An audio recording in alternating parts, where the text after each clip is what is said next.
Hey fishers, we've got heaps of action around us, heaps of activity. All we gotta do is get rid of this wind. Oh, seriously, it is painful, but supposed to be okay later on the weekend. So things are looking very promising. There is a lot of fish getting caught in a lot of areas. Obviously the Murrumbidgee River is on fire, always is. I mean, you get the odd quiet day, but very seldom. Get down there, chuck a bait in, chuck a lure in, you're going to catch fish. We're in heaven here. The rest of the world sort of got to suffer, but we're right in the middle of a great spot.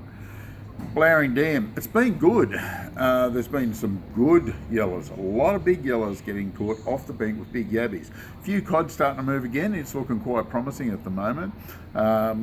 Few on the troll, but off the bank with bait seems to be the most consistent. Going through yabbies like they're going out of fashion at the moment, and big ones in particular. So it's really hot stuff up there. Good reports from my angler, it's not too bad at all, getting quite a few yellers. Burrinjuck fired up big time over the last few days.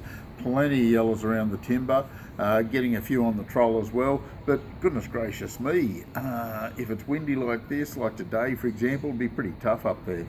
One consolation of fishing in our river here, it doesn't matter whether it's windy or not, because you're always pretty well out of it in the river. Tie up a snag, drop a bait over, drift around with your electric motor, throwing lures, pretty hard to beat.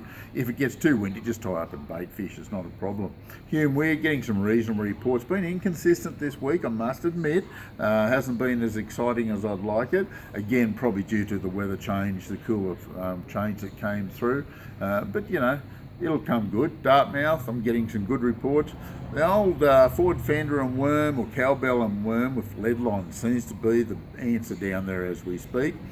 Don't know if it's going to stay that way, but at the moment, definitely the way to go. Getting a few reports from Talbingo, pretty happy with that. Tentangra is still fishing well. It's dropping quite fast. Fishing off the bank with bait's been excellent up there, especially if it comes up windy. Scrub worms, power bait, that sort of thing will cover the options pretty well. Chermit River's running high, pretty hard to fish, but look, drifting a worm, or rolling a worm along the bottom, should I say, more so than drifting a worm, okay. Or if you're going to go up there flicking lures around, start to think hard about the type of lure you're going to cast. Yakumito spoon, can't beat it. You got a 10 or a 5 gram, 10 gram that's running at about a bit over 6,000 megs at the moment, so I reckon the 10 gram will do the job perfectly. If you want to use a minnow bodied lure, the slim minnows will do it, but I still prefer the spoons when it's running hard like it is. When it gets really low, which it could do in the next few weeks, go back to your salsa type lures, that sort of thing, or down to the 5 gram spoon. It'll cover the options pretty well. So as you can see, reasonable amount of action around us. Like I always say, if you need an updated report from anywhere in particular, and if I know about it, I'll give you a full rundown on it. Just give us a tingle at the shop. Catch you next week.